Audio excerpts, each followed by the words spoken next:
This is the Carty Method Podcast. Hey, welcome to another episode of the Carty Method Podcast. It is Thursday, and Thursday is Portfolio Lab. Portfolio Lab is the day that I look at your photographs. Usually I give an assignment. I vary. I'm going to cough. I vary by week. One week I do an open submission, meaning I allow you to submit something that you're considering for your portfolio. And the next week I give you a professional assignment that I want you to deliver to the letter and give back to me. This week's no different. This week I'm asking you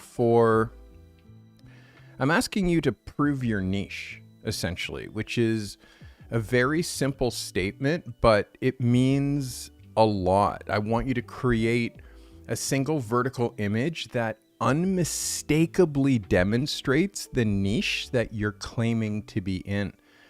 This photograph should be the clearest proof of what you do, how you see, and how your work stands apart. And the whole goal with this assignment is to produce an image that instantly communicates your specialty without needing captions, explanations, or even the rest of your portfolio. So one frame, one niche, zero confusion. That's what I'm asking for this week. I have 22 submissions as we are starting to use a timer so I don't go off the rails as I have a tendency to do sometimes. We are starting with this photographer. His name is Kyle Gagne. Kyle says the photo title is Blizzard. Decided to brave the snowstorm and came across this long, endless trail with the height of the snow causing these tree branches to create a tunnel. Shot with the Sony A7 IV with a 50 millimeter ISO 100 3/20th of a second at f4, shot natural light. This is Kyle Gagne. Kyle, I like this a lot. For like your photos hit. Oh, look what I've done here.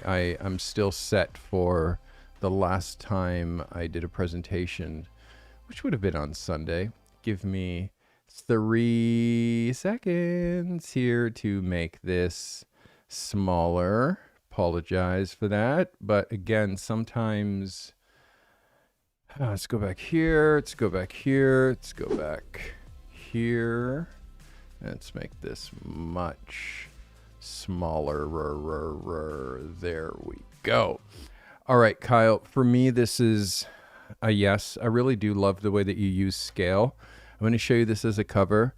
And again, Kyle's giving me the full image, the 3x2, meaning it's 2 inches across this way and 3 inches up and down. That's the proportion that comes out of the camera, 2x3. This is an uncropped vertical image. Now, as a cover, brilliant. I also get to show you what this would look like as an 8x10 on Instagram. And you can see here how it could be cropped. You can do a little bit more floor room, or you can cut a little bit more up and give a little bit more of these beautiful snow-covered branches. For me, this is unequivocally a yes. Again, showing you what it would look like on Instagram.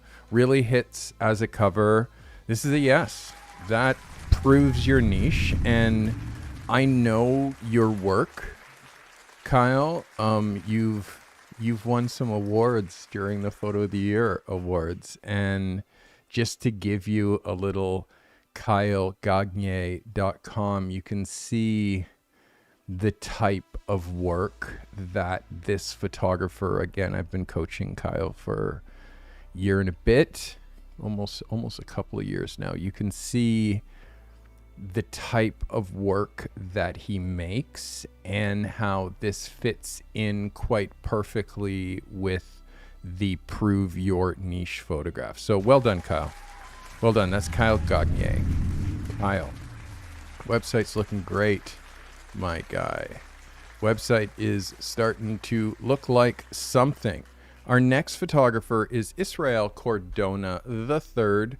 Shot this with a R6 Mark 85 millimeter ISO 200 f9 at 1/200th of a second, shot with 2 Godox lights. This is Israel Cordona III proving his niche. Israel Cordona III seems to be standing in tough as an editorial portrait photographer. You definitely have something here. The glasses take the eye contact away. Like, I'm cheating because I am wearing glasses because I'm quite, I've always been light sensitive from being in the dark room from age 14 till age 34. So 20 full years in the dark room, like seeing in the dark. Like when I would go outside, my eyes would just tear.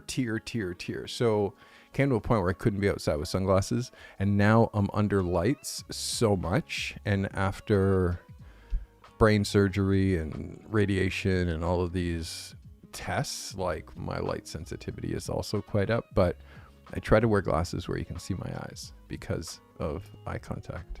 All right, but Israel, you have something here. I want to look at this picture a little bit closer. I'm going to hide that first. I'm going to show you what this looks like as an 8x10.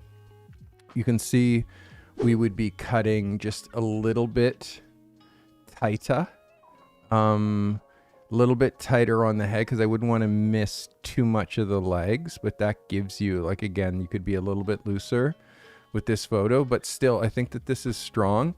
I just want to check your focus to make sure that you're tight like a tiger.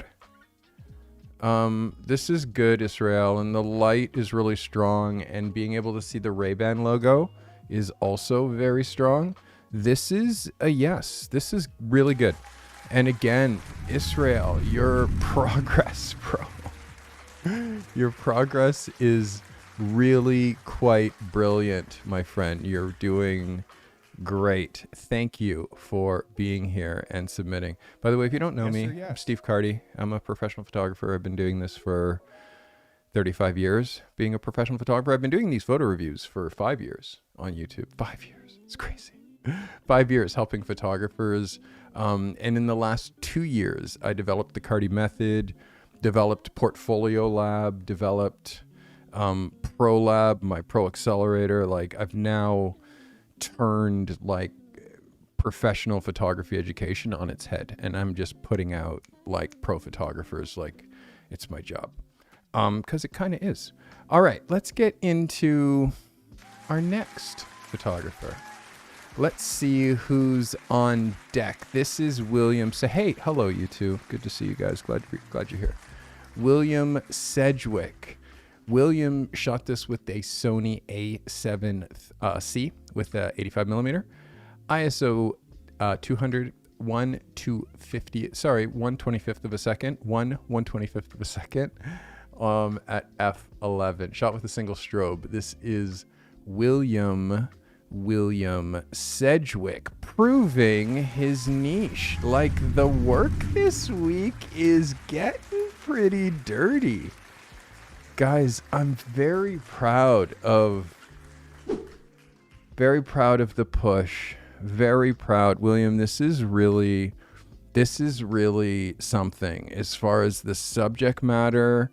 It's a little over, meaning it's just a little bit light. It's a black man. I want you to look at, like, in here, skin tone wise, how this is getting too light. This is getting too light. In here, his hands also, it's getting too bright. So just watch your exposure. I know you're adjusting this exposure here for also making sure that you don't lose, or you're also using shadow, and you're pulling your shadow too much. So you're creating too much shadow here, which then makes the overall photo feel gray. I want you to notice that the overall photo feels gray. There's no real black, And other than this, there's no real white. So you've kind of taken like a really great image, but what you're doing in post is you're grayifying it. Now you have gray background, gray this, gray skin, gray hair, gray watch, gray shadow detail. There's nothing that's like jet black. And that again is what you're doing in your post. But as a shot, William, it's really strong. It definitely proves your niche, and I like it. It's very, very, very strong. You would be getting an 11 if this wasn't so overexposed and in the fingers here. Okay, I hope you see that. Fix that for me. And this quickly becomes an 11. That is William Sedgwick. William, thank you for submitting. All right, William Sedgwick. Next is Lincia Taylor. Lincia shot this with a Nikon D810 with an 85 millimeter. Lots of people shooting with an 85 right now. ISO 500 at 1/250th of a second at f4.5.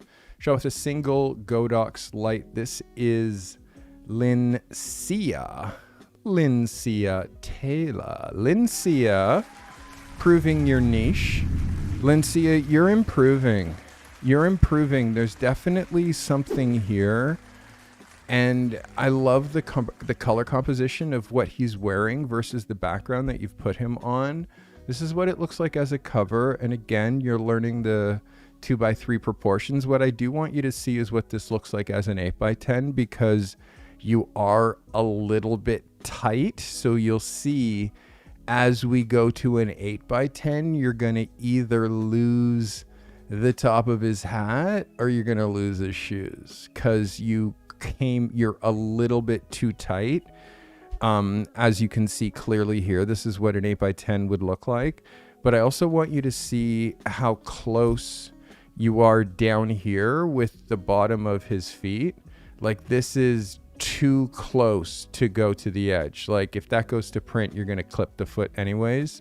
So I want you to make sure that you're not going too close. Like, you're shooting exactly how you want your picture to be, but you're not thinking about how it translates from out of camera to 8:10, as I'm indicating here. And also how close you are to the edge, meaning you're not thinking about what happens when I make a print of this photograph. So these are things to think about. But as far as improvement and me understanding your niche, looking at this photograph, this is a yes, for sure. And also I want to see it a little bit closer. Let's look at this a little bit closer.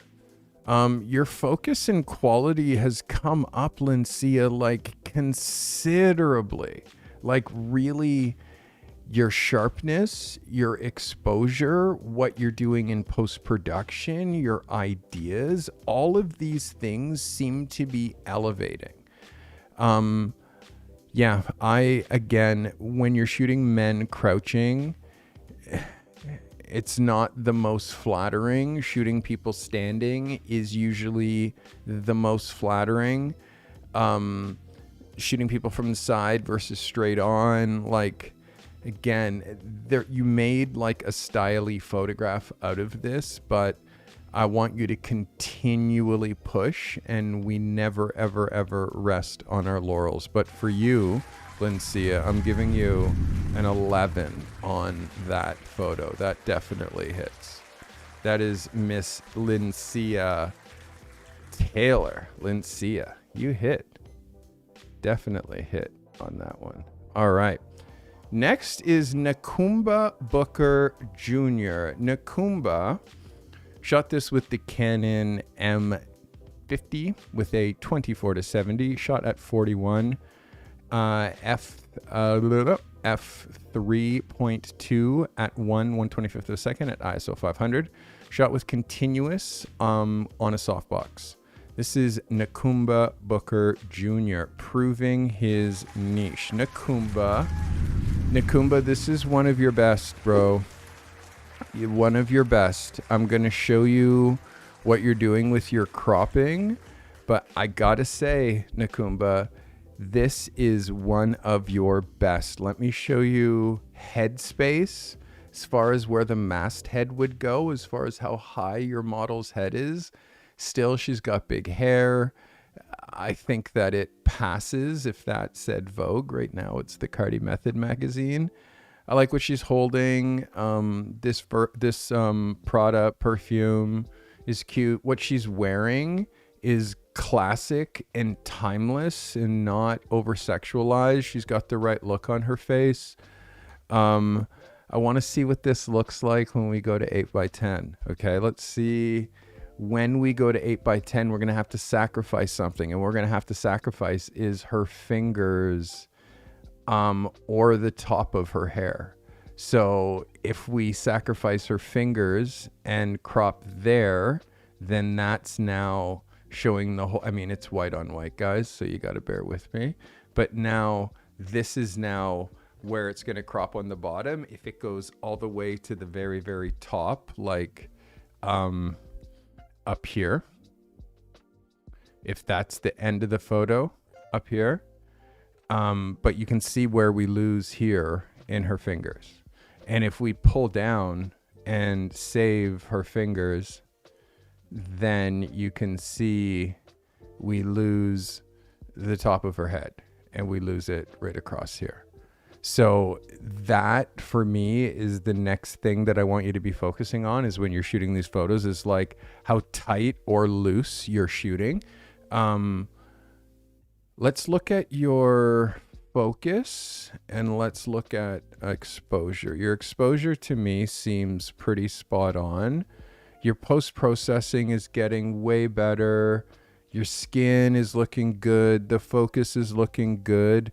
Again, the noise is about your sensor, because you're shooting still with the crop sensor with a beginner camera, and you're getting to that point. I'm telling you, you're getting to that point where you're way better than your camera is. And it's like you're at that point where your camera will start limiting you because you're shooting with an M50, and like your competition are shooting with R5s and Leicas and Z8s and Sony crazy. I don't know, no Sony behind quite as much, but like, let's say an A9 or something like this. Like, people are shooting with expensive camera bodies because that's what's making the work. And the better you get, and you are getting so much better, there comes a point where you have to invest back in yourself and invest back in gear, because like, you can't have assistants shooting with better cameras. In fact, you can't have anybody walk into the studio with a better camera than the photographer shooting with. Okay, so don't let the price of a new camera deter you. It's an investment. It's an investment in you. And Nakumba, look at the work that you're making, my guy. Proud of you. It's Nakumba Booker Jr. Well done, Nakumba. Very well done. All right, this is Gregory Smith. Gregory shot this with a R6 Mark II with a 50 millimeter. Shot at ISO 200. Shot a fifth of a second at f2. Gregory, you're shooting quite wide open and you're shooting quite slow. Shot constant light. This is Gregory Smith proving his niche. Gregory, thanks for submitting. So there's things that we have to stop doing. And I talk about this, I feel like, Gregory, almost every week. Number one, stop shooting wide open. Okay? You can't, and I'm not even looking at this photo up close yet, but you have to stop wide open. You can't shoot at f2. Okay? You can't. You can't shoot at 1.4. You can't shoot at 1.2, because I can see the shallow depth of field here already. I can see that this eye is in focus and this eye isn't in focus. I can see that her nose is out of focus, and I can see how the focus is trailing out all the way along her face without even looking at this photo at 100% yet, because of your settings.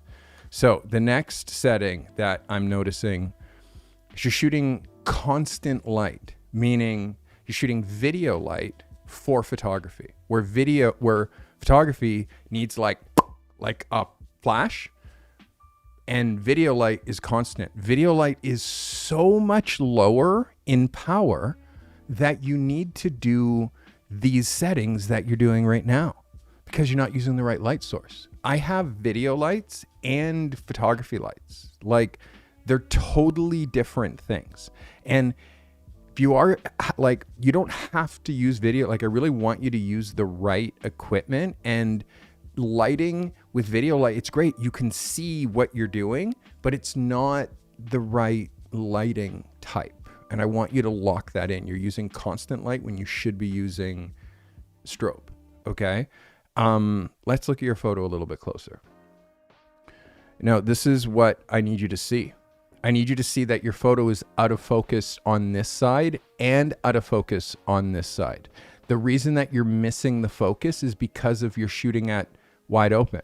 And also, like, the hands out of focus, the ears out of focus, like it's pushing off and falling off so hard. Like, you have up here in focus, but you don't have here in focus.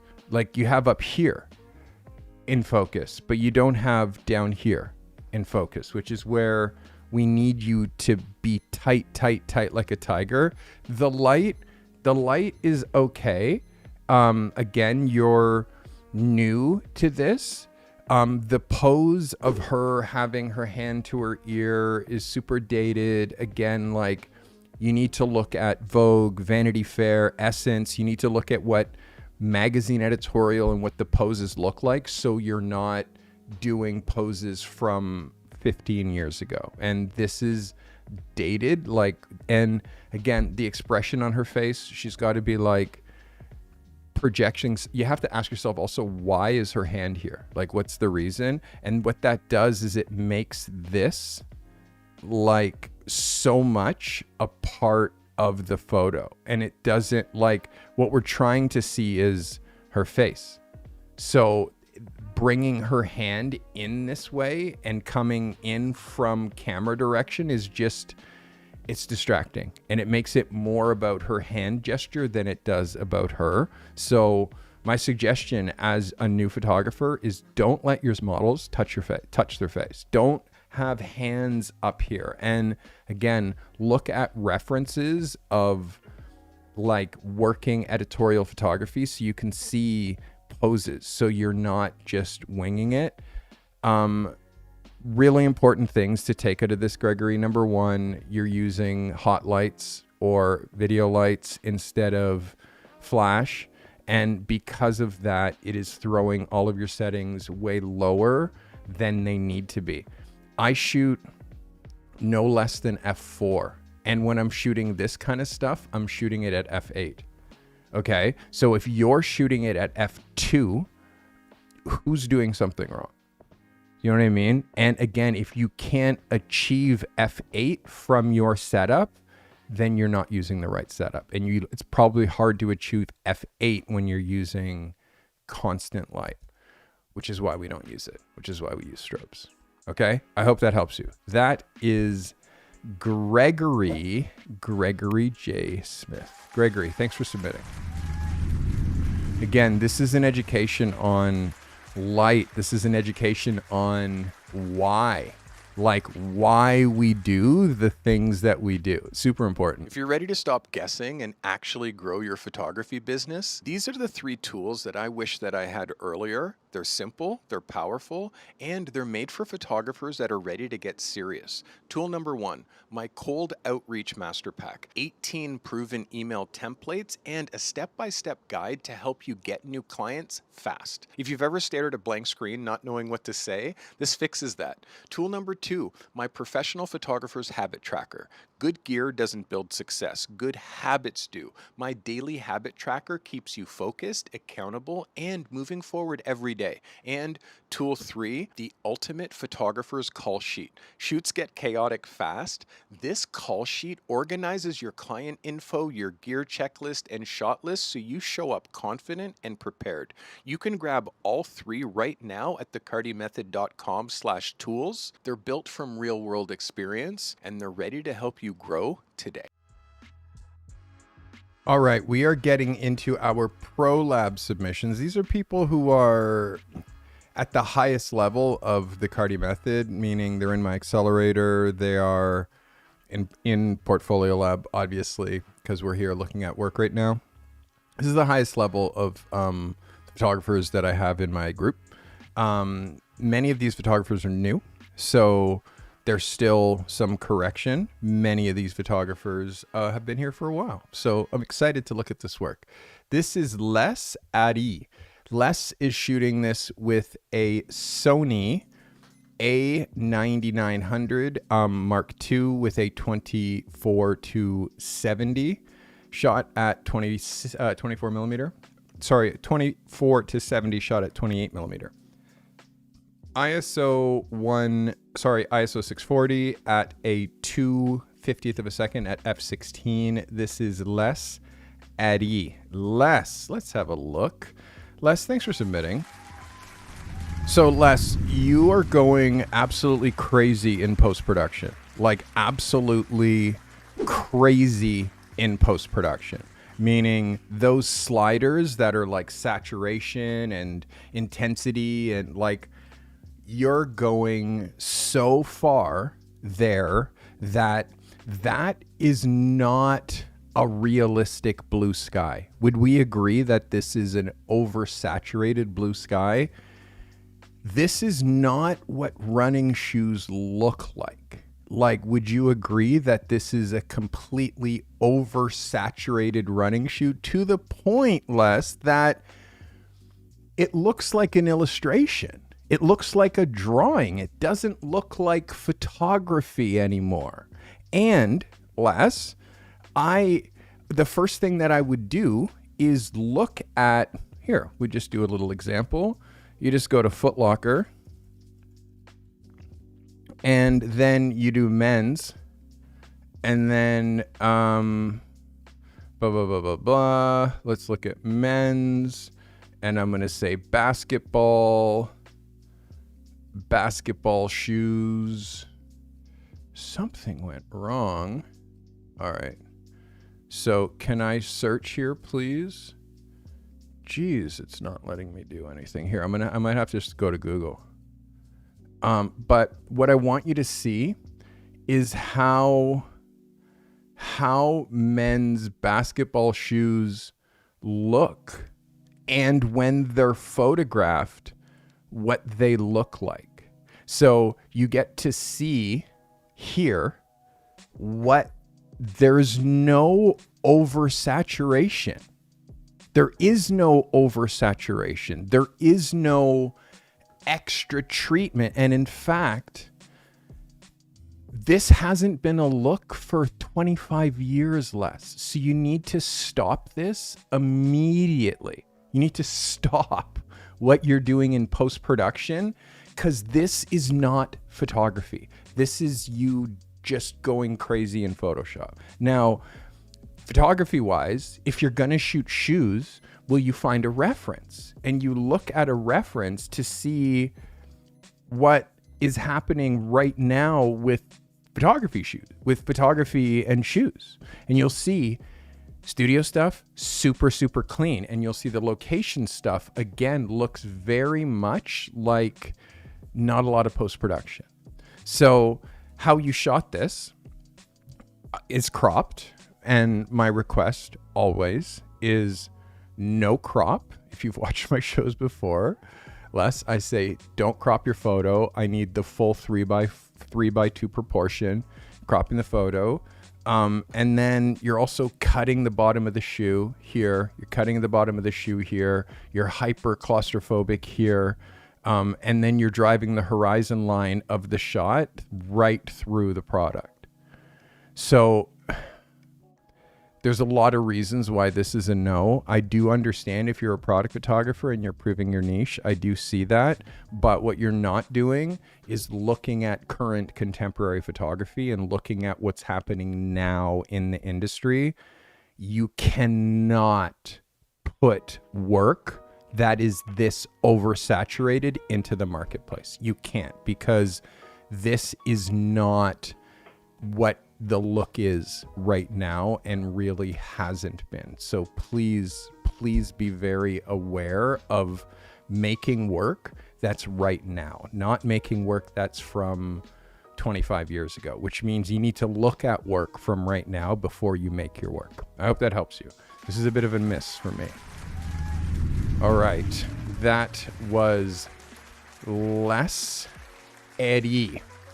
Up next is James Sinichi. James, thanks for submitting. James is shooting with a Sony A7 IV with an 85 millimeter, ISO 100 at 1/250 of a second at f9. Shot with a single light setup. James Sinichi. James, thanks for submitting. James, you definitely have something here. You definitely have something here. It's very regal. You have to really watch body language and expression. And you can see she doesn't look like she's very pleased. She's very we call it RBF. Excuse me.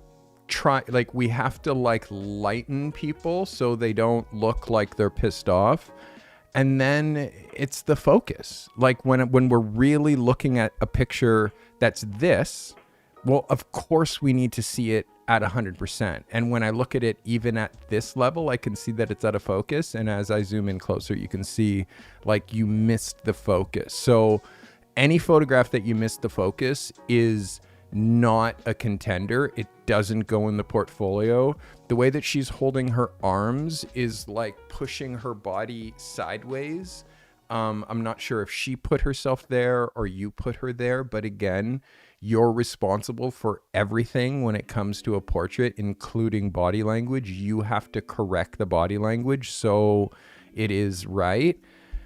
Showing you this as an 8x10 and then, showing you this as a cover first and then showing you this as an 8x10 and showing you that you're going to lose quite a bit of the feet. So if you were shooting this hoping to get the feet in, we're kind of losing a little bit of them down here because the dress is getting cut off at the bottom. So again, small things. The thing for me, Jim, that's the most important is the focus. We're missing the focus. That's the thing that we have to nail. You have to nail focus or it's not a photo that you look at again, because no one's hiring a photographer to make out of focus photos. So you just don't ever let them leave your camera. Never let them leave your studio. Never let them leave your desk, because now I'm remembering that you shoot out of focus. So you have to not have that out into the universe. These are the things, the fundamentals of photography that we have to nail. This is close. And again, a very elegant composition, but technically, I would have liked to have seen some sort of a reflector back here to give me a little bit of separation there and polish the picture and make it elevated just a little bit. But overall, again, we keep shooting, we keep submitting, and we keep improving. Thank you so much for submitting. That is James Sinichi. Thank you, James. All right. Mr. James Sinichi. This is Michael Steinmetz. Welcome back, Mike. And Mike became a member again. Mike, thank you for becoming a member. You were the first in and the first becoming a member even before I logged on. So a little bit of smoke for you, Mr. Steinmetz. Thank you. And I'm excited to look at your photographs again. This is called Pregnant Belly. Maternity shot for Alyssa. We did this in my backyard during golden hour. Shot with the R8 with an 85 millimeter ISO 100, 1/200th of a second at f 6.3 shot natural light. This is Michael Steinmetz. Mike, this is a vibe. I mean, it's definitely a detail photo. Let's look at this as a cover. I definitely see it. It's just tricky with what she's wearing, and where your shadow line goes is cutting so much of the pregnant belly. I wouldn't have dropped the shadow line or put them there. And also, like, if you're trying to show a pregnant belly, like, overalls are not the exact best way to show it, if you know what I mean. But again, if the client wants to wear overalls for the photo, then you kind of go and do that.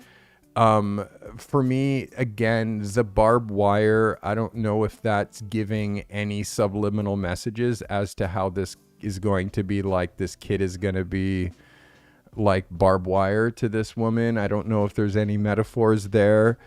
For me, again, it's the shadow that is cutting off like 1, 2, 3, 4, like, you know, like a fifth or a sixth of the photo we're losing. And you can see here as a cover, yes, that would kind of drop where the cover would drop. But when we start going to an 8x10, you're going to want to go up and include that, because for me, the pants, like, the shot kind of ends here, like at the edge of her bum. So anything down here is not really relevant, but what's up here is relevant, but we're kind of losing it. And then also it's just your black point. Like, if you look at how let me hide that. If you just look at here and in here versus black, like, we don't really have black, like back here in the deepest shadows, and down here, like, you've kind of grayed your blacks. So we have just like an overall gray picture. Processing black and white is something that there's an art to it. And the goal is that we're not going too contrasty, but we are showing like black, white, and gray. This photo feels just a little bit flat, meaning it's lacking just a little bit of black and just a little bit of contrast. Overall, it's good to see. It's good to see you back, and I look forward to seeing more photographs. And again, this assignment is proving your niche. So are you telling me that you're shooting maternity photos now? Is that your new niche, Mr. Steinmetz? Do answer in chat or send me a note. That is Michael Steinmetz. Up next, Miss Delilah LeBoy. Delilah, thank you for submitting. Delilah shot this with a Sony A7R5 with a 50mm ISO 100 at 1/160th of a second, shot at f5.6, shot with 2 Alien Bs and 2 Godocs. So you're shooting with 4 strobes. Okay. Let's look at Delilah LeBoy. Delilah, thanks for submitting. Delilah, I only see one light here. So if you're lighting with multiple lights, I'm only seeing one light here. If we're proving our niche and you're shooting pregnancy photos only, we need to talk about that, because I think that might be too tight a niche and too non-caring a client base to really help you get to the level that I'm trying to help you get to. The next thing that I'm looking at is just how, like, this is now too black and we're just losing detail. Like, her face is just falling off into the darkness, and then up here we're losing to the darkness, and like, we can't have, like, just like Mike was having his shadows not dark enough, you're having your shadows like too dark. So they're basically going to black, and that's too far. Like, we can't have it go from skin to go to black. Like, there has to be a transition of some detail in here. And for me, the light, like, we need to have some sort of, like, the light is coming from this direction. You have to make sure that you're doing a Rembrandt light like her face, like you probably had the Rembrandt light, but then she turned away. So you're seeing that you're missing this shadow here joining this light here. Like the idea is that these join. But again, that's with light placement. You can see she's got dark hair. So the dark hair here is really without a reflector, without a second light kicking in here and giving me something. It just like when you look at this quick, and you look at this small, well, you don't see her hair at all. And we start to lose detail. And when you look at this quick, it looks like she has one big leg and then one leg that's super narrow, you know, because you're not seeing the shadow detail that's happening over here. And it looks like she has one big arm and then one arm that hasn't developed because of how the shadow detail is going to black. So shadow detail is important. Having a good black point is important. But you can't go this far. You can see here with me, like I have this highlight coming over my shoulder. Hey, thank you for subscribing. I have this highlight coming over my shoulder, which is also falling on this shoulder, and it creates like a separation and it creates a bit of depth. You see this little highlight up here, which like, again, creates depth, creates a little bit of separation. Like, that's what we need to do with our photography. And you said that you shot with 2 alien bees and 2 Profoto lights. And when I'm looking at this, I only see a single light, which means, do you have a light meter? And if your front light, if this is coming in at say f8, and then this is coming in back here at f4, and this one back here is coming in at f, like, you're only going to see the f8. You're not going to see the light that's coming in at any readings that are lower than your highest reading. The idea is that when you're trying to light a front and you want f8 here, in order to get rim here, you want like f8 and a third, like over here, and you want back here f8 and a third, or F9. Like, you want these to be brighter so it shows up as a highlight. That's how we do rim light. And I think that we're missing that in this photo. I hope that helps you. That is Delilah LeBoy. I hope that helps you, Delilah. But again, we're missing something there. I'm sorry if I mixed up Profoto Godox. All right, this is Charles Fortin proving his niche. This is shot with a Sony A7 4 with a 70, thank you for subscribing, ping, shot with a 70 to 70 to 180, ISO 400 at f 2/50th of a second at 5.6 shot natural light. This is Mr. Charles Fortin proving his niche. Charles, this is close. There's a couple of things with like where this is coming in, like directly through his head. Like that angle for me is like, I want his head angle to be over here. So it's kind of coming along his shoulder instead of like right through his head. So for me, like, again, this is like personal preference. And then his foot is turned inwards, which makes this feel really awkward as far as the balance of this. Like that turning inwards that way kind of makes his foot look weird. Like his foot needs to be here.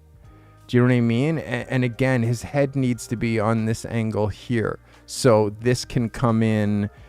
And again, it's like we are focusing on the tent, the building of the tent, but also that. And if that's the logo, that's the most important.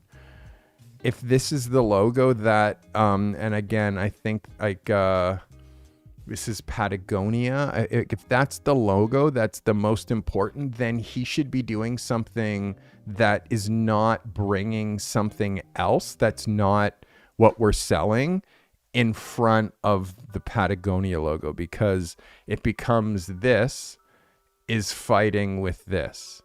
And the fact that it's through his face, like, it's hard to reconcile, like, mentally when you're kind of having something drop that way. So for me, it's like, you got to have him like getting out of the way of that thing that's coming, or you have to move.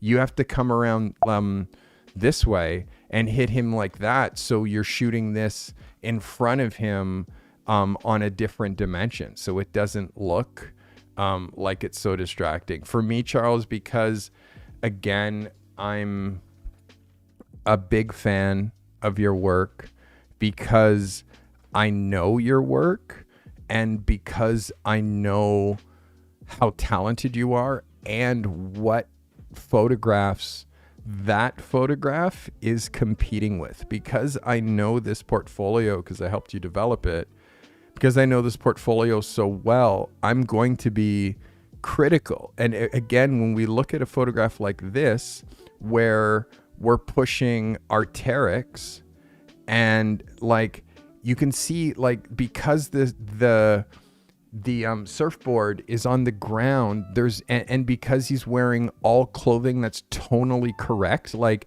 you can't help but notice the Arc'teryx logo. So for me, and again, just giving you examples of the way that you shoot, for me, this one, again, it's just, there's a body language thing with the foot, head angle thing, and this for me is coming in front in a way that's just But again, Charles, you can argue with me if you, and I also know that you didn't shoot one frame, just a single frame of this. I know that you shot 50 frames, so let me see other options. All right. And again, the foot, like that, these are the things that we're watching, like these body language things like this. And this head angle. For me, he's hiding a little bit too much behind here. And again, with this jacket and this scene, like, unless you're selling the tent, like, I could see him just standing. I could see him on a walkie or on a phone, or like adjusting a hat or something, doing something a little bit simpler. If building the tent is really important to part of this image, I think you got to hit it from a different angle. I hope that helps you. That is Charles Fortin. Charles is a sick shooter, like really sick. This is Natalie Bennett. Let me fix this first. Natalie Bennett.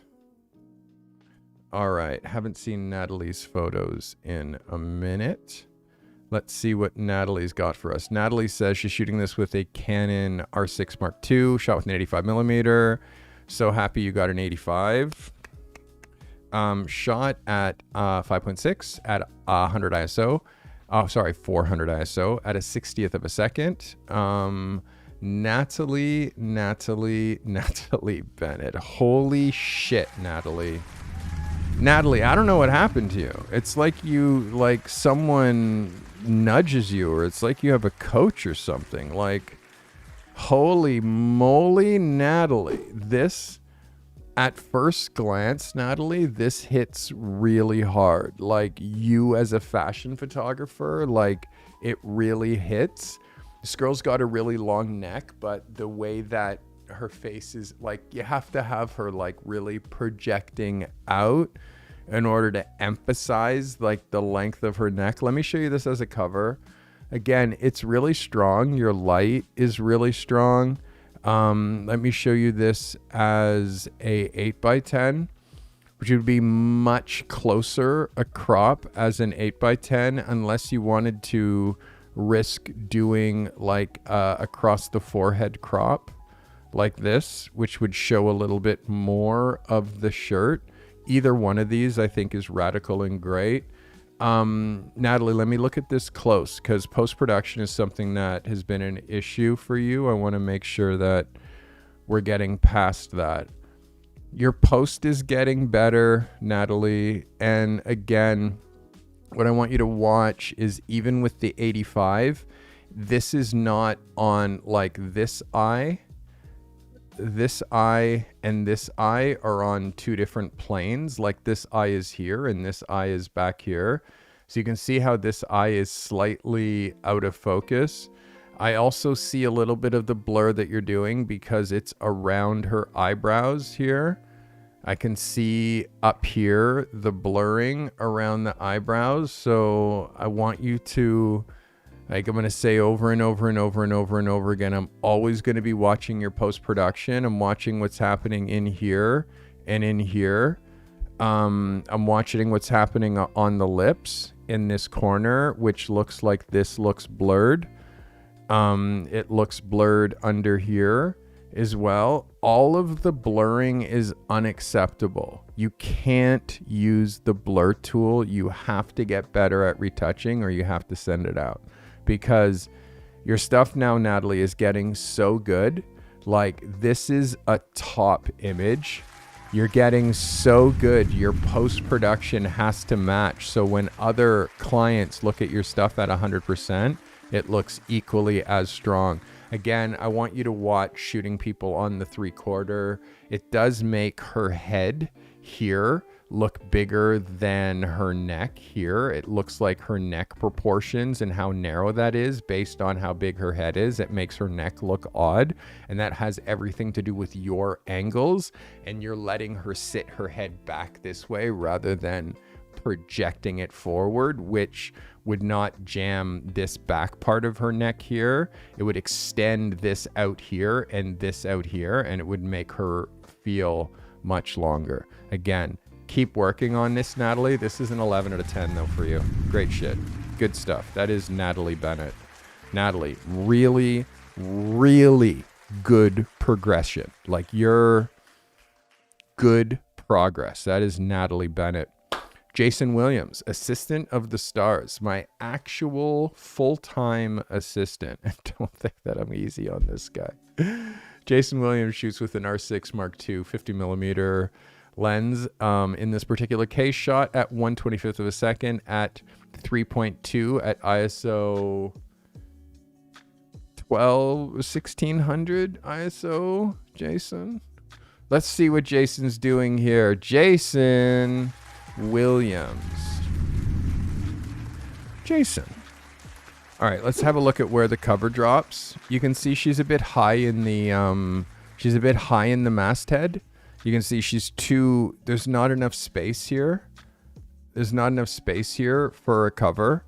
And again, my masthead is narrow, so she's up too high in the frame.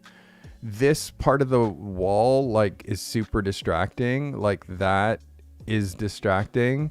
You can just take that out in post. That's relatively easy. What I do want you to see is what this looks like as an 8x10. Because as an 8x10 now, we're losing a lot of this photo. You would have to crop it like there, but you can see you're losing, if you're trying to keep what's happening under here and under here and the floor, if you're trying to keep that, we're losing that. How the suspender straps look when you're lying down, like, for me, this isn't the right outfit for this pose. Like, I understand what you're shooting and what you're trying to shoot, but for me, as far as like proving your niche, I feel like you have stronger, better, more effective images than that particular one. Just showing you your own work, Jay. Like, just showing you your own work, Jay. And like how, like, when you're really winning, for me, this, again, a little too tight. She's a little uptight in the face. Like, she's a little uptight in the face. It's a little bit extra noise than I would really want to see. And again, as the photographer who makes like this work, you do have, like, I feel like stronger ideas. This picture has too much contrast, Jay, and too much saturation. It's just too much. And you can see from here, skin tone versus skin tone, how this is too much. You got to fix that. So again, it's like your work, Jay, is quite strong, but again, like you have to look at a photograph like this, and you have to look at what photograph from, and photographs like this, like what photograph from your portfolio is worthy of, like, which picture would you take out to put this one in? Would you? And again, if the answer is like, it's like, okay, it just means that this isn't strong enough to go in your book. So again, maybe a different edit from this girl, but as far as proving your niche, Jay, like you prove your niche here, like this, and this is more of what I want to see from you. Shots that are harder to imitate. This is what I want to see more from you. These two shots for me prove your niche. This one, and again, I'm hard on you because you're my assistant. That's Jason Williams, everybody. Jay gets a bit of a different review because I know his work, I know what he's capable of, and I know like where I think he needs to be. All right, this is Mira. Mira shot this with a Canon R6, shot with a 50 millimeter, shot with an 85 millimeter 1.2, ISO 400 at 1600th of a second at f2.8, shot natural light. This is Mira. Mira, thanks for submitting. Mira proving her niche. So Mira, the light is really nice here. There's some things that we have to like stop right away. We got to stop this, like the hand on the chin and like this kind of stuff. Like we got to stop that. That is like 15, 20 years ago. Look at Vogue and find me one photo where you see someone like this. So when we're shooting portraits, we have to be using poses. And when we see our subject do this, we're like, don't touch your face. Who told you to touch your face? Don't touch your face. Don't lean on your face. Don't do it. Like, just be. And again, this woman is quite fetching. She's got beautiful eyes. Here's another secret. Don't photograph women with their hair tied back, like they're at the office. Like when they're on set, they're not at the office. So this whole hair tied back, like it just makes them less hot. Just saying. So this woman who has a great face and great hair, but because her hair is kind of messily thrown back, it like takes away from how great she has the potential of looking. And then it's the blue sweater. And again, you have control. Like you can say, wear a black sweater, because tonally we have black, but then we have blue. And imagine if this was also black, how her eyes would pop. And imagine if her hair was out, and instead of this, like literally instead of this, her hands were like this, not touching her face, but just beside her, or like this, or like this, or you know what I mean? So posing subjects is something that we really, really, really have to work on.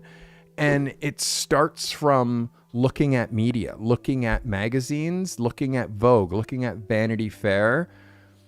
The shirt is working against you. Like this super electric blue shirt, like it becomes like that's all I see is the shirt, and I miss her. And then when it comes to your Rembrandt light, where your light's coming from, you see this pocket of shadow right here. Like we want that shadow, like, and again, it's because your light is coming from here. And I can see where your light's coming from. Your light needs to be skied higher. I'm sorry, let me hide this.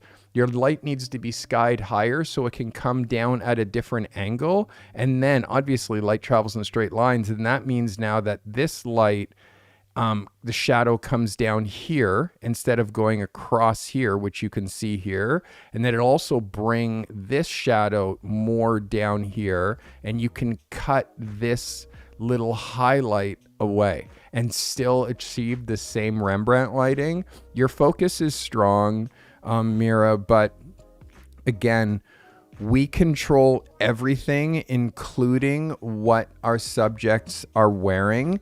And if we don't make what our subjects are wearing a factor, like, it works against you afterwards. Like, we're trying to shoot not clothes that you see first before, like super flowery, super patterned. It's like basics, understated, quiet pieces so I can see you, and also pieces that are tonally correct. So if you're wearing something black on the bottom or something black on the top, so it's nice and monochromatic, so then it works better for lighting, it works better for putting her in the right spot. And there's nothing in the shot. Like, now that I've said that, you will not be able to look at this shot without seeing that blue sweater. So, yeah, there's a lot to take in. The hand on the face. And again, Mira, this is your first submission. This is the first time that I've seen your work. Your homework, though, is to buy an Italian Vogue, a British Vogue, and a French Vogue. Buy 3 Vogues and just look at the ideas. And I'm talking about for portraits. You should probably also buy Vanity Fair, so you could see regular people shot for portraits. And if you shoot men, you should buy details. So you're then seeing, because print is the highest form of photography. Print, like something that's in print. And you've seen how many covers I've shot and how many magazine editorials I've shot. Like, print is, and billboards, like, print is the highest form of photography. So you have to look at print, because there's a lot of people who have to approve what goes into print. If you're just looking at photos on the internet, you're gonna, and photographers who are just putting stuff out on the internet and who aren't getting print work, those aren't photographers you should look at. You should look at photographers who get print work. So again, I hope that helps you. That is Mira. Thanks for submitting, Mira. Again, Mira, you can shoot. I don't want you to not think that you can shoot. You have it. Like, I can see the eye contact and the idea and the light. But again, you've never had a coach before. I'm going to take you to the promised land, my girl. We're going somewhere. Can't wait to see your next stuff, Mira. Hey, Eric, thanks for submitting. All right. I need a drink.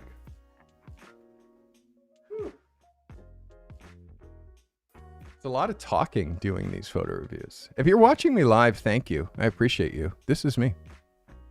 Yeah, this is me. Treat everybody like a superstar. Famous people less like a superstar. I treat famous people like real people.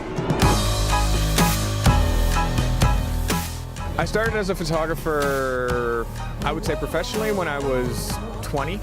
My brother's a fine art painter, heavy influence on me, and I couldn't paint, so when I discovered the camera, it was really easy for me to express myself creatively. Everybody's in the business of glorifying celebrities, so capturing them, it's already glorifying them by photographing them. So if I can get them a little bit more understated, I feel like it brings up the real. In 1997, I shot Tom York from Radiohead, most important picture of my career. In 2001, I shot Pharrell Williams for Peace magazine. Again, very important picture. Colin Firth, a week before he won his Oscar, career moving pictures where that picture propels a whole new wave of clients, a whole new wave of people looking at my work. I think pivotal career-changing pictures are more important than favorite pictures, because they're all my favorite.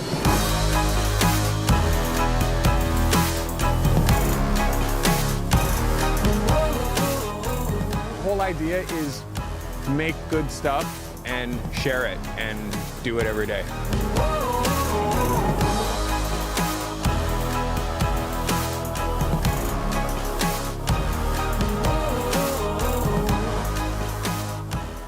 You can see more of my stuff at stevecarty.com if you are so inclined. We are going on to Miss Allison Dilla. We are down to our last, I don't know, we got like 5 or 6 more photos to look at. Let's get into Miss Allison Dilla. Allison shot this with a Sony A7R III with a 28 to 75 at 28. Shot this at ISO 1000 at 1/250th of a second, shot at f9 with a single Godox. This is Allison Dilla. Allison, thanks for submitting. Allison, you have something here for me. It's difficult when you're shooting at night or in a super dark place and you don't have like background black, like background lights like kicking in to make this feel a little bit more exciting. This truck, you don't even see this loader that they're standing in front of. You don't even see it because the exposure on him is the most because your light's coming from this side, and then the exposure on him you can see is the least. Like there's a huge exposure difference between the guy here who's getting the light and the guy over here. And then also focus, you can see this guy's not quite in focus, and then because you're shooting wide angle, how the formatting kind of bends. So it just becomes like a bit of a tricky thing to make a photo in this kind of a situation. This needs to be in a tunnel, and the tunnel has like crazy leading line and it's like lit, and then you're lighting it. If you're shooting it out here just in the wilderness where your strobe is just going to turn into nothingness out here, well, you need a second strobe back here kicking light in the foreground, like you just saw in the video that I just showed you. Like I'm outside at night and I have 4 strobes aiming at my subject, like 1 from the front and 2 from the back, and then another one sort of aiming at me because I'm being filmed. And then that makes the back, and I have fireworks popping in the background. It's smoke machines, like things to make what's happening back here more dynamic. So going with just a light and trying to make that feel professional, you need 2 more lights. You need a light back here lighting this loader, because we don't see the loader at all. Once you light the loader, well, now it adds a whole, you want to go even further, throw a color, throw a gelled light on the loader. So light the loader yellow or light the loader green to kind of match what they're wearing. And then you have a second light here, putting rim light on them. And then you have your third light lighting them from the front. And when you're lighting people in a line like that, it's not easy to light them from one side, because then now you don't have the same ratio of light across because of the inverse square law. You have to light them from the front. So the light going here and these guys on the same plane, well, the light that that guy gets and the light that that guy gets and the light that, like, it's way more even than if you have 1, 2, 3, 4 guys and then you're bringing in the light from the side, because obviously that guy's going to get the most light, that guy's going to get second, then that one, which you see happening right there. So you have to light, when you're doing group shots like this, you have to light from the front and keep them even. They're also doing this semicircle thing. So all of this stuff, and again, like, I'm trying to help you make amazing photographs, Allison, but you're going into a situation where there's no light. You're using one light from the front. You're not lighting the truck. Like, this needs 3 lights in order to make it look like anything. So more light if you're going into situations that are like black night and you can't go into it with just a single stroke. I hope that helps you. That is Allison Diller. Allison, definitely, again, reps. You need reps, like the reps. And if you're shooting at night, you got to be shooting at night all the time and shooting with multiple lights at night and really getting used to it. So you have an Allison Diller night photograph that you know exactly how you're going to light every single time. But if you do it once in a while, every single time that you do it, you're like, what should I do? Like, you're starting from scratch every single time. And also make notes on things that didn't work and make notes on what I just talked to you. So the next time you go out on shooting at night, like your approach to shooting is like, okay, my subject is here. I'm here. I have one light here lighting, and then I have another light here, and then I have another light here. So my situation, or I bring these lights here. So I actually see the lights in camera, and then they're they're shining back at camera, which causes flare and makes the photograph way more dynamic. I hope that helps you. That is Allison Diller. Thanks for submitting, Allison. Yeah, like shooting at night is hard, and we can do it. We can make incredible photos at night, but we have to push. We have to push. All right, next up is Hal Banfield. Hal is shooting with a Z9 with a 70-200, shot ISO 125 at 1/200th of a second at f11, shot with a pro photo and a large umbrella. This is Hal Banfield. Hal, thanks for submitting. Hal, this is a vibe. Definitely, this is a vibe. There's some exposure things that I want to show you. The first thing I want to show you is what this looks like as a cover. And you can see how your model is very high up in the masthead. Like, you're not giving me a lot of room.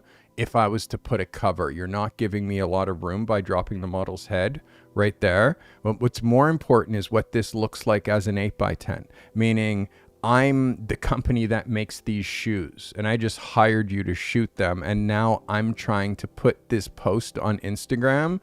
And then when I show the shoes, look at what happens to her face, because the way that you shot this was not thinking about how it's going to be used afterwards. It looked good in camera and you were like, great. And you left a little bit on the top. You can see you left a little bit up here and you left a little bit up here, but you didn't leave enough. You didn't leave enough. You didn't leave enough to go from 3:2 proportion to 5:4 proportion, which is what 8x10s are. 4:5. So the tone on tone, the location, where you shot this girl, like what she's wearing, all of this is yes. I'm going to show you some close-up stuff, which I think is necessary for you to see. The exposure on her face is low. This is, even if she's a super dark girl, this is still under. And you can see what's happening in here in the shadow detail, that you can tell like it's a little bit under. It feels a little bit muddy. I also want you to look at the lipstick. This girl's lips are really overpainted, and when I look at them this close, you can see her lip is here, but the lipstick is here, and it's also like kind of caked on, and there's a little bit extra of it, like too much of it. So the lipstick and the overpainted lips is something that is the quickest thing to like lower your grade as a photographer, is allowing this to go out. Like if you look at like the best photographers in the world, like look at Lado Alexi or like photographers like that, like or Yusai. Oh, Yusai. Let's look at Yusai. So you can just see like what I mean as far as lip lines. Like, bro, this is your competition as far as lip lines. So when it comes to makeup, like, look at the lip line, bro. And it's not like a white girl, black girl thing. It has nothing to do with that. It has everything to do with, like, just not missing the lip. And sadly, and again, if you're letting the model do her own makeup, you're open to that happening. I want you to look at the lip line, like insanely tight lip line. And then look at your lip line. So, and again, the exposure, it's just a little bit off. Also, the way that the blending is happening here with the shoulder, and like so much baby oil on this shoulder, and it's like spilling onto the fabric of the couch, which you have to wipe off. And by the way, Hal, I see everything, bro. I see everything. Things that you should be seeing, and it's your set, it's not mine. Imagine what paying clients see. Like, and I'm just a photographer just like you. I'm just your competition. So you have to be as insane as I am when you're looking at your own work, okay?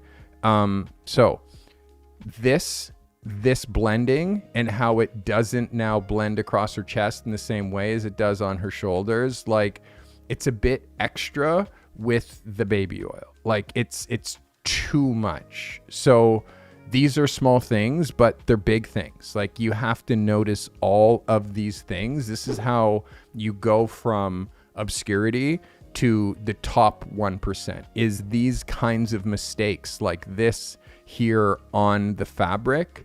Like, we can see this without enlarging the photo. So you have to take it away. In fact, better still, you notice it when you're shooting and you get a cloth and you wipe it off. Small things, Hal, but super important. This is a good swing. It does tell me your niche, but understand you're in LA and the competition there is fierce. The photographers that I'm showing you, like Jeff Lipsky and like Usai and all, like, they work in your market. They work in LA. So if you're wanting to like do the stuff that they're doing and not just shooting like wannabes who aren't really kind of in the industry, like, you have to step your game up. You have to, because if not, you're just going to be another one of the people who are calling themselves photographers in LA. All right. That is Mr. Hal Banfield. Hal, thanks for submitting. All right. Let's see who's up next. Hal Banfield. We are looking at Isatu Jallo. Isatu shot this with a Sony A7 E10 with a 17-70, shot at 17. ISO 150 at 1/250th of a second at f7.1. Shot natural light with external flash. Okay, Isatu, thank you for submitting. Isatu. So, Isatu, this is not cropped to a proportion that makes it's a square. And I've asked very clearly to not crop your photos so I can see the whole thing, so I can help you, but it's a crop photo. It's frustrating because no one's going to hire us to shoot a square. And the only place a square is applied is on Instagram. And we're not shooting for Instagram because you don't get paid money for putting pictures on Instagram. So off the top, I'm frustrated because I talk about not cropping your photos and sending me the whole photo every week. Last week you were at too narrow. And then this week now you're sending me a square. So I'm needing you to listen to my instructions because it's frustrating me. You're cutting her feet off. You have all of this space here, but you're cutting the boots. And the Boots is a company that could hire you to make such a photo, but not if you crop them. So there's some, and again, this is proving your niche. So of all the photographs that you won Photo of the Year for, like all the photos that you shot with headphones in studio with crazy light, like this is the best that you can do as far as proving who you are as a photographer and what your niche is. For me, I said no, this is not good enough, and it's not a good enough indication as to what it is that you shoot. I think that you shoot rodeo stuff or cowboys or horses. Like, it's not telling me that you're an editorial portrait photographer that has a high fashion base, because this girl's not a model. And like, again, the outfit that she's wearing, it's just, it's like, I can't, not making the translation as fast as I should. For me, this one is a miss. It's a miss in the crop, and it's a miss in you really defining your niche and who you are as a photographer in a single frame. I hope that helps.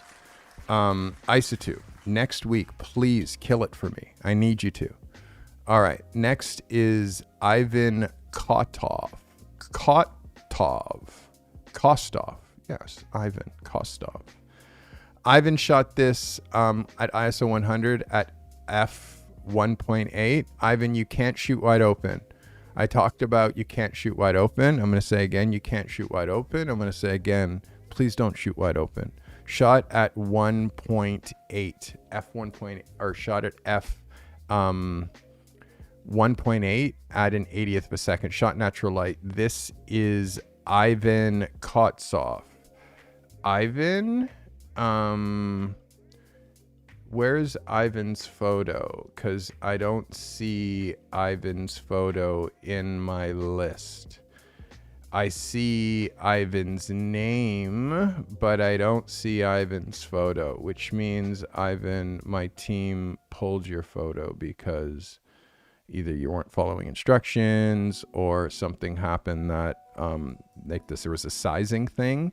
But for some reason, my team pulled your photo, Ivan. So, the photo's not missing. And also, team calligraphy, let me know what's going on here, because that photo's not in the mix. Denise Tuggle shot this with Denise is a product photographer. She shot this with a Nikon D850 with a 50mm lens, ISO 160 at a 60th of a second at f8. Shot with 2 newer strobes. This is Denise Tuggle. Denise, yes. Denise, yes. Denise, yes. Yes, yes, yes, yes, yes, yes, yes. Yes, Denise. You're starting to get the focus. And again, you can see even with doing this kind of a picture, product close, product far, product close, product. You can see even here that the close products are definitely in focus, but the far ones they have a little depth of fieldy. But I don't mind it. Your lines are relatively straight. I want you to just notice, let me hide this. I just want you to notice how straight this line is, here, versus this line here, and how this is pushing way in the bottom. So it's the way you're angled, the way that you're coming in is making this part of the shot kind of feel like it's falling off a little bit, which means you do something different with this one. You lay this one on its side, or you put a little prop under here to kind of make it a little bit straighter. You can also straighten it in post, but that's the thing that that's the hardest and makes it look the most fake. But overall, Denise, this is a yes. This is what it looks like as a cover, which again brings me joy. You're getting smoke for this photograph, Denise. Look at you. This is real atmospheric smoke for you, Denise, because this photograph is on point. And again, it's growth. Want you to watch, look in here, still, we didn't lose detail. We didn't lose the top of the cap. This is really hard to hold this detail, Denise, and also make it look white, because it's white. Denise, this is good. This is one of your best swings. And, I have nothing else to say. It's just this right here, this small thing, which is so slight, but this is a yes for me. 100%, Denise. You totally proved your niche. Yes, this is great. And again, you're doing reps, and the light is great. The light is great. I love the light that's coming through here. Like, this is great. It looks almost like daylight, and I know that you're doing artificially. This is great. That is Denise Tuggle. And again, just to tell you a little bit about Denise, Denise like came to me saying that she wanted to be a product photographer, but she doesn't know how to take pictures, and she just bought her camera. And can I teach her how to be like a world-class product photographer? It's like the equivalent of saying, like, I want to race Formula One, but I don't have my license. I'm getting my license though, and then I'm going to progress and go through like Formula 4, Formula 3, Formula 2, and then I'm going to race Formula 1. I'm going to win. Like, this is Denise, and I'm like, wow, girl, you're ambitious, and you got a long uphill journey, and she's been with me for 2 years, and she's just killing it. I'm very, very proud of Denise Tuggle. Everybody, Denise Tuggle. Well done, Denise. Very well done. Very well done. All right, this is Donna Cranshaw. Donna is also a product photographer. Donna shot this with an RP, a Canon RP with a 100mm macro, ISO 200, shot at 1/125th of a second at f8, shot with a single strobe with an umbrella and diffuser, and a little bit of continuous light and diffuser. This is Donna Cranshaw. Donna, there's a vibe here. There's a vibe here. The thing that I want to get you away from is the horizons. And talk to Donna about how I got rid of the horizons with her. Like, you see how this is like a gray background with a reflective, and this is a white background with like no reflective. It's just like the next level is no background. You see here how it's just white, and there's no like here, like cutting through with I shot it here and then back here. Like, this is what contemporary photography looks like. This is like we're working towards it. I want you to work on for next week. I want to see no horizon. I want to see no horizon. None of this line going through your product. So that means if you're showing a reflection, then that means you have to figure out a way to make this white so this reflection shows up on the white. Because again, the reflections are something that, again, it's like I'm trying to help you make modern photographs. The exposure down here is a little under. I'm going to call this under by half a stop. So I want like a half a stop more exposure. Overall, idea-wise and focus-wise, let me show you what this looks like as a cover. Let me show you what this looks like as an 8x10. Like, overall, Donna, yes, like this would pass. Yes, the lines are straight. Yes, this could go in your portfolio. But ask Denise how much her photography changed when she finally removed horizons from her product photography. Like, just ask her how much her stuff leveled up.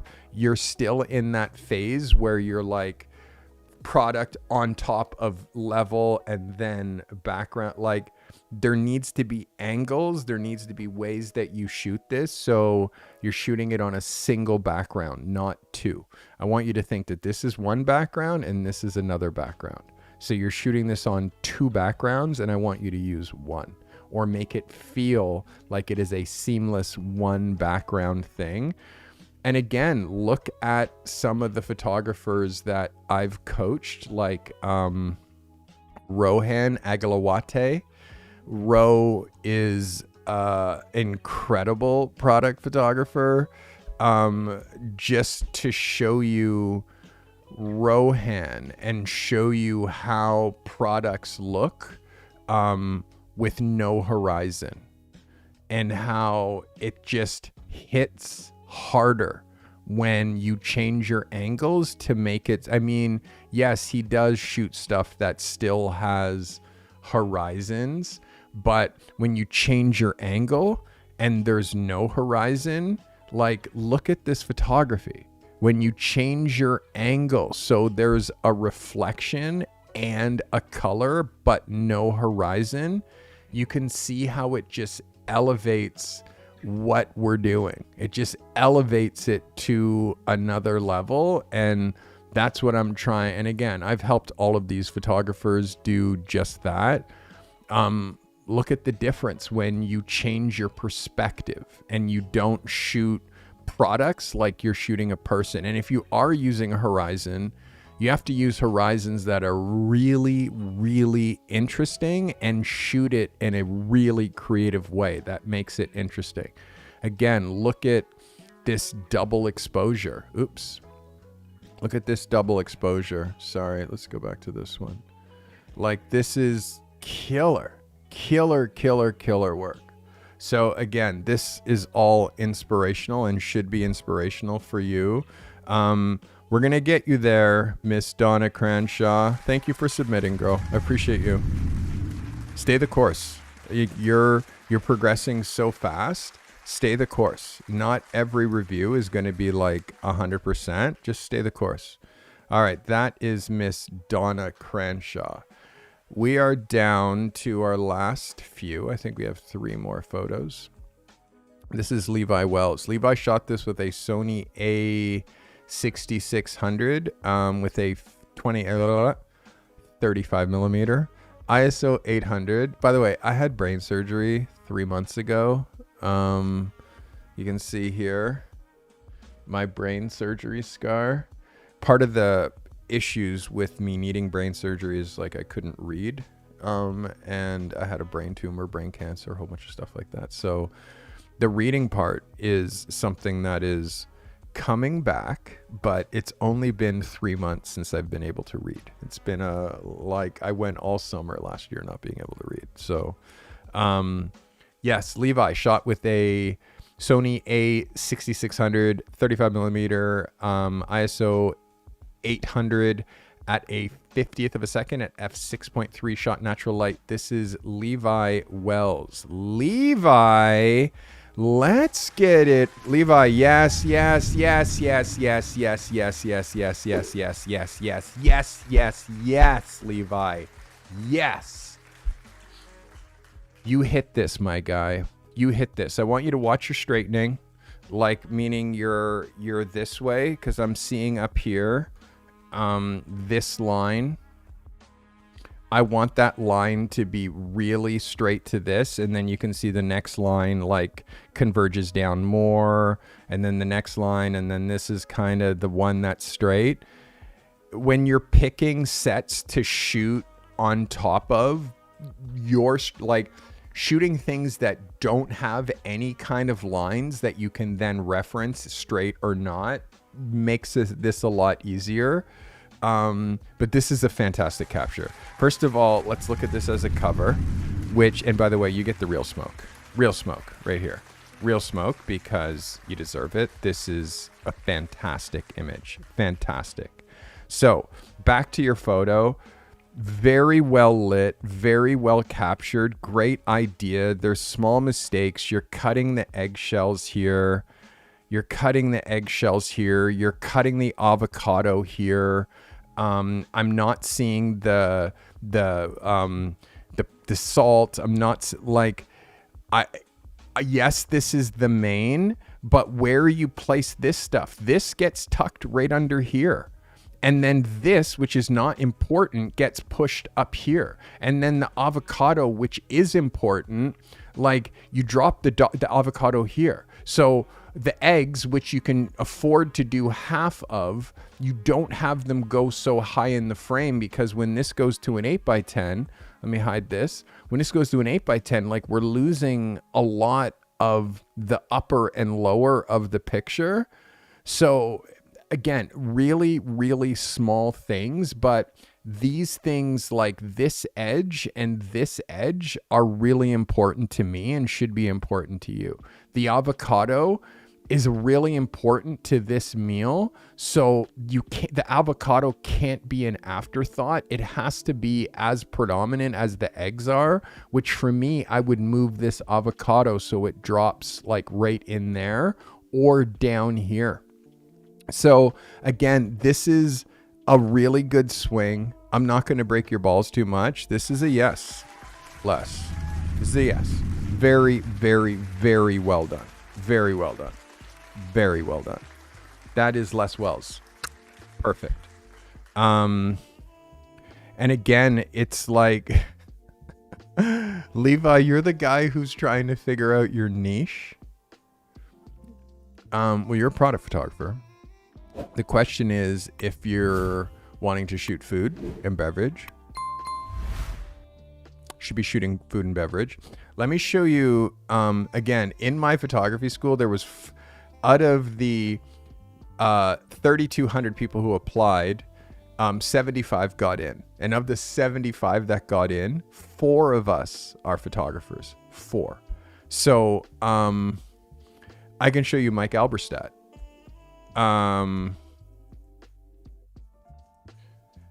And show you what Alberstadt does.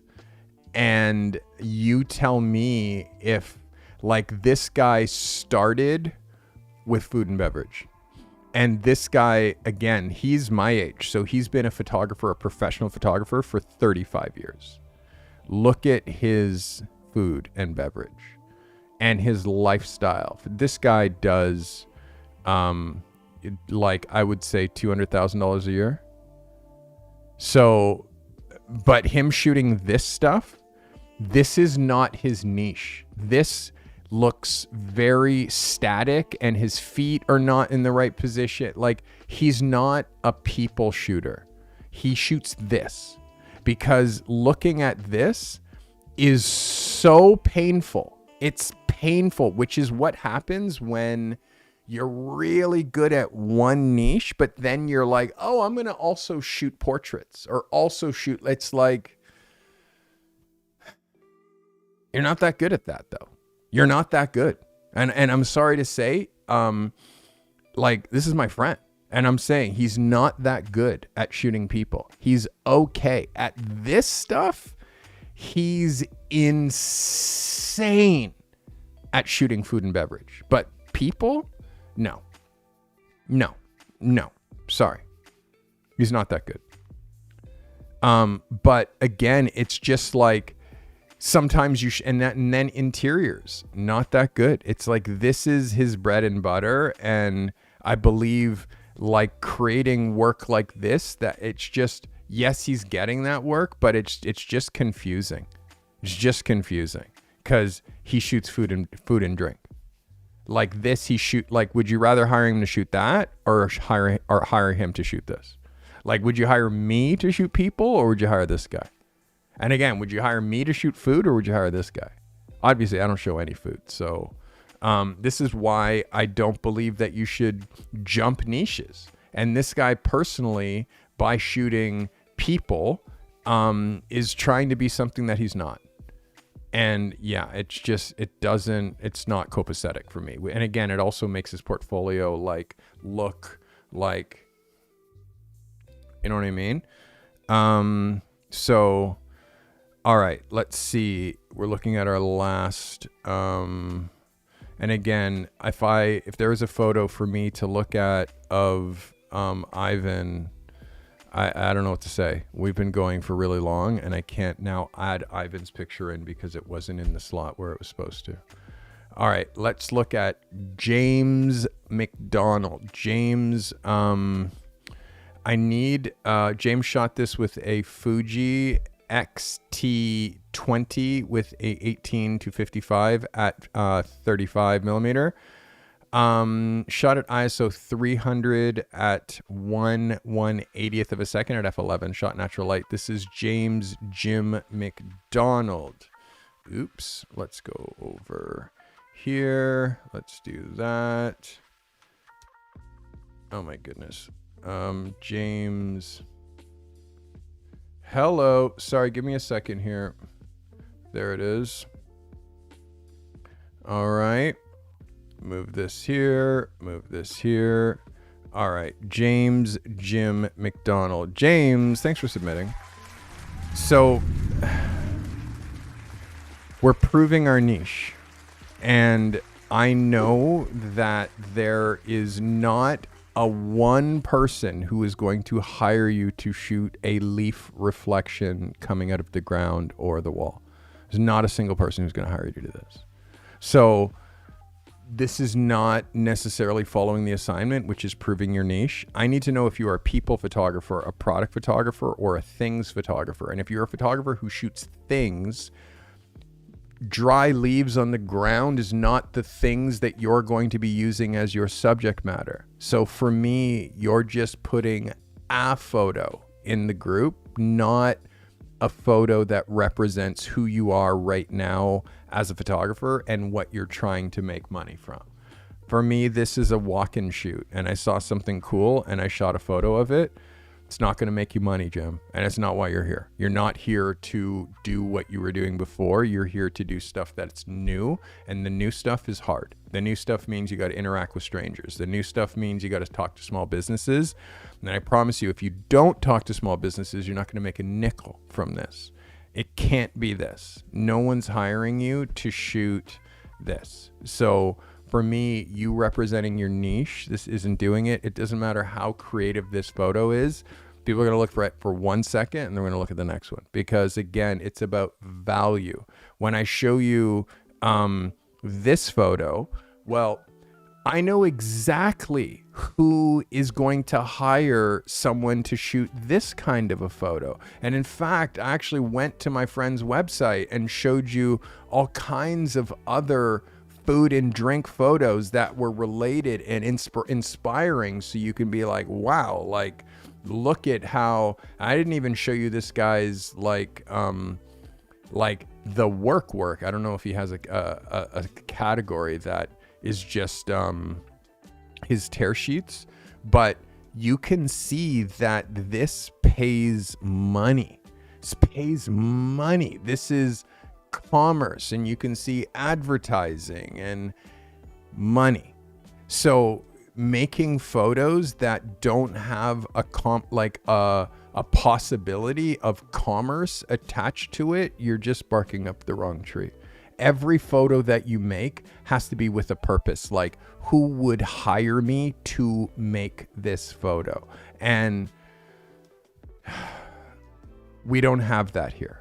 So this is, again, I'm doing a workshop this weekend for ProLab members on how to choose your perfect niche. You will have way more clarity after Sunday. I hope that helps you, Jim. All right.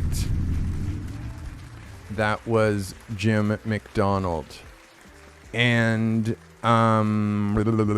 next, Ivan. Ivan, I can't. Is Ivan's photo here now? It is not. So you can't keep inserting Ivan here because, as I said, his photo wasn't in here. So it doesn't now appear miraculously in this folder because I'm not going into 3 different places to then move it. It's just he missed the review because you didn't put his picture in here. All right, this is Amond Thompson. Amond is our last photo of the week. Amond shot this with a Fuji XT5 with a 90 millimeter f2. Shot this at ISO 125 at 1/250th of a second at f16. Multiple strobes and bounce. This is Amond Thompson. Amond is working on transitioning to a product photographer. Amond, there's something here, bro. Your image is too high in the horizon line.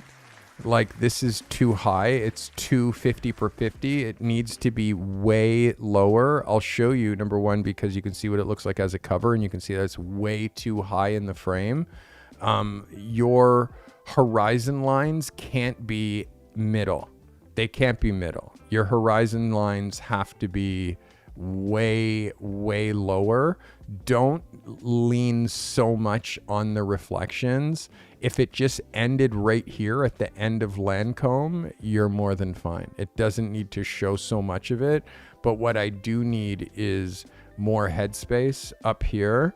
This is a good swing for your first attempt. Again, it's hard because this is white, but I can move it over a little bit there so you can see it on the edge. That's how it would crop to an 8x10.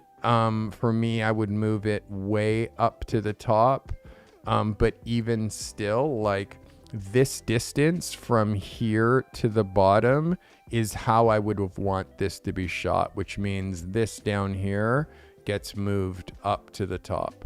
Really try to avoid, like if you split your horizon in thirds, you don't want anything within that middle third. You got to commit to this lower third or this upper third, and rarely would the upper third for horizon line work unless you're shooting a reflection. Amond Thompson, this is a yes, my friend. And again, you're crossing into a new niche. This is the first photograph.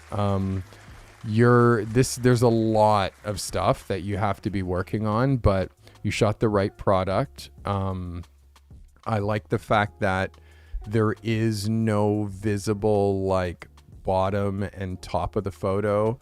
I like the fact that this floats. My only issue is you need to move this a little bit lower and be a little bit more creative with how you're placing these two products. And again, that comes from looking at Raymond Meyer. This comes from looking at Raymond Meyer and seeing the type of product. Let's look at this guy's archive, because this guy is the best of product photography. Again, you stay here and you look at the creative ways that this guy is lighting and his angles, and use intelligent imitation and try to do half as good as what this guy is doing as far as his work, and it'll definitely help you. Raymond Meyer is the top of the top. And if you're trying to shoot cosmetics, again, you see this laying frontwards and the Marc Jacobs super easy to read, and think of what the Lancome on its side now in front of here and how the Lancome now would be super easy to read. Like, these are things that we look at, and all the Marc Jacobs are on their side and the Marc Jacobs are easy to read. So we look at reference photos in order to give us inspiration. So when we're making these photos, they don't feel dated. They feel right now, which is why we buy magazines and look at advertising. So anyways, guys, that was today's photo reviews. That was Amond Thompson. Amond, I'm giving you an 11 on that. I have some photos of the week to deliver. I think that I should deliver some photos of the week. Give me a moment. Being on camera or speaking in front of people makes you nervous. This challenge is for you.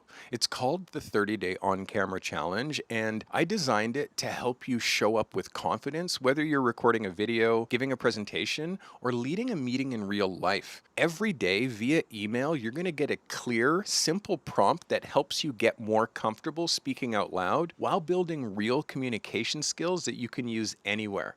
Now, I promise you, this isn't just for YouTubers or content creators. It's for anyone that wants to show up more clearly, communicate with confidence, and leave a lasting impression in person or on camera. If you're ready to feel more in control, express yourself with confidence, and learn how to present in a way that feels true to you, start your 30-Day On-Camera Challenge today. All you need to do is go to thecartymethod.com/tools and pick up my 30-Day On-Camera Challenge. Let's get to work. Seem to have missed a photo from Calligraphy. We got one last photo. This is from Calligraphy. Calligraphy, thanks for submitting. I found this as I was looking for photos of the week. A couple of things that stand out right away. How he's holding his arms is really unnatural. He's holding this one sort of halfway that way, and he's holding this kind of like he's unsure. Although the light is great, the exposure is great, he's unsure in the face and he's unsure in the body language, and body language is all we have. Like, if someone crosses their arms and the arms cross doesn't fit, you have to unshake that and like bring that arms crossed back in like a boss. Like if the arms are crossed like this or weird, or they're whole, like this is all you have when you're making a portrait like this, is the way that they're holding their arms. So you actually have to shake the arms out and then just come back and have them super real. And then you got to fix the shirt and adjust this and then kind of go back to it. But for me, I feel like that wasn't done in this photo, and you just kind of pushed through it. He's squaring off, like not really on camera. Like he kind of looks like he's half out of the frame. And this part for me is not right. His arms have to be crossed properly. I'm kind of like, as far as defining your niche, and all of the photographs that I've seen you make and all of the photographs that I've seen on your portfolio,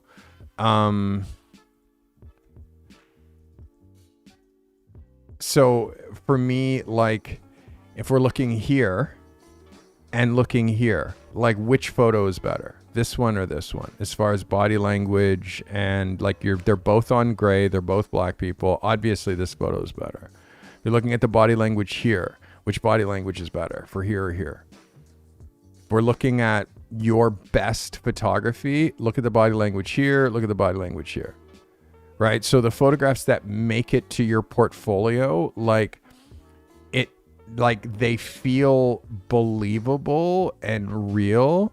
So it's like, if you have somebody who is in the wrong body language, like you can't show it, because it shows that you don't notice the right moment from the wrong moment. And for me, this is the wrong moment, which you can't show. So for me, this is a miss. You got to be stronger with the body language, with the arm cross. The fact that his arm is he just looks uncomfortable. I can't look at anything else except for his arms in this photo, which is now taking me out of it and reducing trust. I hope that helps. All right, let's get into this week's photos of the week. Are you ready?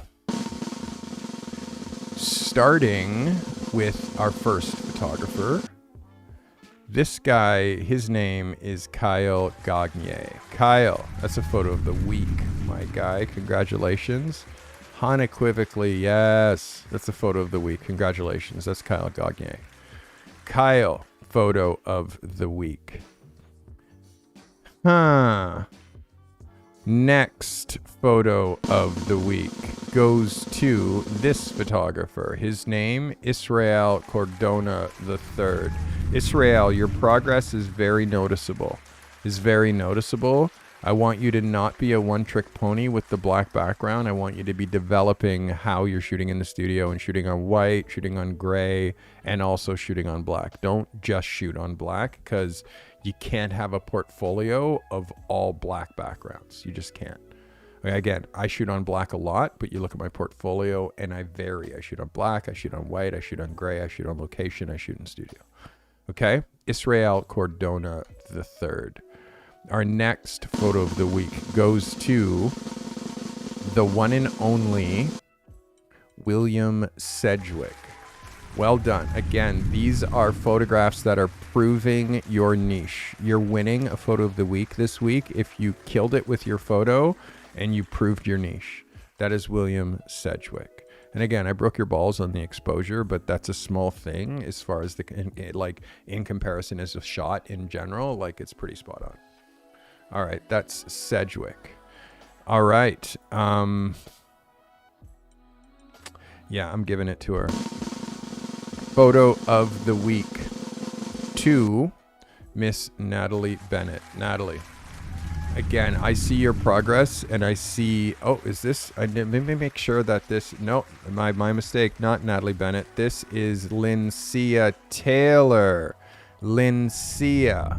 My mistake, Lincia. The progress, Lincia, your post-production, ideas. You're making progress. I'm very much looking forward to you in the next several months. I'm looking forward to your growth. Keep shooting. That is Lincia Taylor. Sorry, I messed up your name, Lincia. All right, this photographer, another photo of the week, going to Mr. Nakumba Booker Jr. Nakumba, you killed it this week. Again, watch that you're not pushing your models too high up in the horizon, but this is a very good swing. You're getting a photo of the week for this one. That is Nakumba Booker Jr. Congratulations, Nakumba. All right. Our next photo of the week goes to this photographer, which is the name that I just said. This photographer, photo of the week, Miss Natalie Bennett. Natalie, yes. Natalie, yes. This is a photo of the week. And again, the photography here during Pro Lab and Portfolio Lab is getting incredibly good. Portfolio Lab is what you have to join if you want your photographs reviewed, but people who are in Pro Lab are also in Portfolio Lab, and in my accelerator, they get everything. If you join Pro Lab, you get everything. So this Miss Natalie, this is a yes and a photo of the week. Congratulations. Congratulations. And photo of the week goes to Miss Denise Tuggle. Denise, photo of the week. I have to be harder on these photo of the weeks, man. They gotta hit.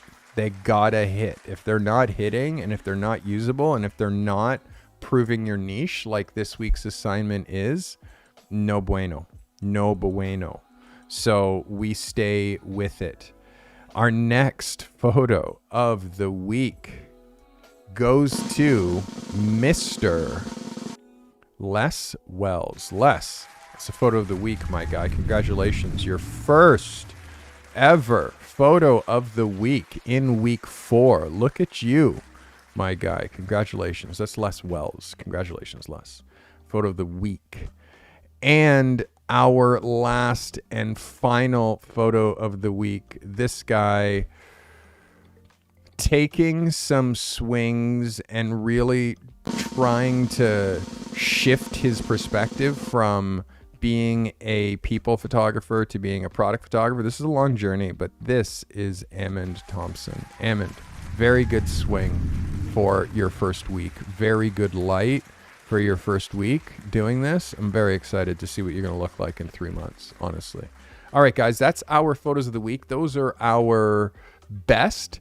Here's some next steps. First of all, if you want to be a part of this thing, this feedback loop that you get every week, and I also on Tuesdays do a Portfolio Lab workshop that is mind-bending on Zoom. Private. It's just people who are in Portfolio Lab. And also, of course, the photo reviews that I do every Thursday. Next week on Thursday, I have a photo shoot. So next week on Thursday, we're not doing reviews, but we'll do them on Friday, which is fine. Rather than we doing them at 4 p.m. 4 p.m. on Thursday, we'll do them at 4 p.m. on Friday. Just because, again, I have client work. I'm a full-time photographer, let's not forget. And of course, next week is an open submission. Next week, I'm wanting to see things that you're considering for your portfolio. It's also an extension of this week, meaning if you failed to prove your niche, if you did some real weirdness with post-production, this is you getting the opportunity to prove to me that you know what you're doing and prove to me that you're listening to what I'm saying. If you sent a picture that was cropped this week and you know that I ask for uncropped photos, next week and forevermore, you send me uncropped photos. This is how you also prove that you're not just doing this for ego, you're doing this to get better, and you're actually listening to me and listening and acting on what I say, meaning changing what you were doing before. I see people, I tell them the same thing for 6 weeks, 8 weeks before they change. It's like, cool, you just lost 8 weeks. Because then once they change, they're like, oh my God, it's so much better. It's like, yeah, I've been telling you this literally for 8 photo reviews in a row. You keep doing the same shit. So there's a method to my madness. And again, the more you listen and the quicker you act, the less frustrated I get.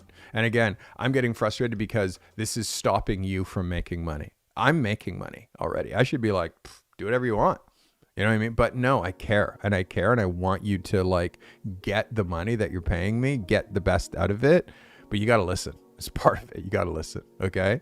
So, I am going to ask for an open submission next week, which is week 5.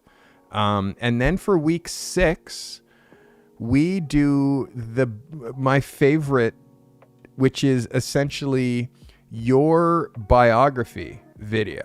Which is like, hey, I'm Carty. I'm a professional photographer. I shoot this, and this. The kind of people who I help are these kinds of, like, I'm looking for like your elevator speech in video. And I mean, I showed you mine. Like when I click this and I show you this, famous people. Like that essentially is one of my video, like essentially biography. And it hooks people and books people over and over, because there's me shooting, I'm talking about my philosophies and how I don't have favorite pictures. They're all my favorite pictures. I talk about pivotal moments of career changing photos, like talking. It doesn't matter at what point in your journey that you are, you still have to talk about yourself as a photographer and get used to putting yourself in front of the camera and saying, hey, I'm Mira, I'm a photographer. If you're this type of a person, you're the exact client for me. Let me tell you how I can help you. So that's what I want essentially, is a video, more so than a video bio. I want like a professional video that you could put out that would sell you as a photographer. It's an extension of proving your niche. And again, whether you're good at editing video or not, this is all stuff that might be hard that you have to figure out, because this is part of your job as a photographer. Video, sadly, is part of your job. If you're just wanting to do this and not wanting to cinematically tell stories, cool. But it's the difference between making $150,000 a year and making 40. So learn how to tell video stories. I started learning how to tell video stories like back in 2009. And by the time 2010 came, I was doing client work and making real money. And the fact that I know how to shoot, edit video makes me an extra $100,000 a year. So why would you not do it? You know? All right, guys, I hope today brought you value. Ivan, I will make up to you the fact that we missed your photo today. I will make that up to you. I can't take blame, but it is my show. So I apologize that we missed that.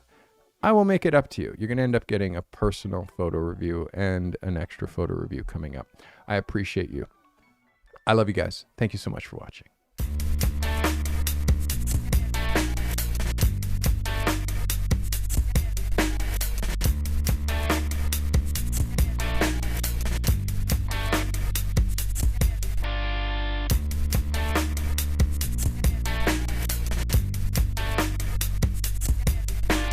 We're trying to get to 50,000 subscribers. If you're not subscribed, hit that subscribe button. We're at 46.9. This commercial-free live stream was brought to you by the members of this channel. If it wasn't for you, we'd have to fill up these live streams with ads that would just interrupt the flow. The members of this channel make commercial-free content during these live streams possible. Consider becoming a member for $5 a month today to gain access to secret live streams, live chats, and to show your support with that crown badge next to your name. Sharing is caring. If this content has brought you value today, share it, clip it, post it to your socials. Curating and sharing helpful content makes you an expert, even if the content you're sharing isn't yours. Be a curator and share this content with your network. If you're an emerging or struggling photographer that's trying to break free from your current 9-to-5 grind and transition to the life of a working pro photographer, that's our obsession here at the Carty Method. Register, get the support you need. If you're alone and struggling at this craft, make sure you join the Carty Method community. You'll always find help in the show notes. Subscribe on Apple Podcasts and Spotify.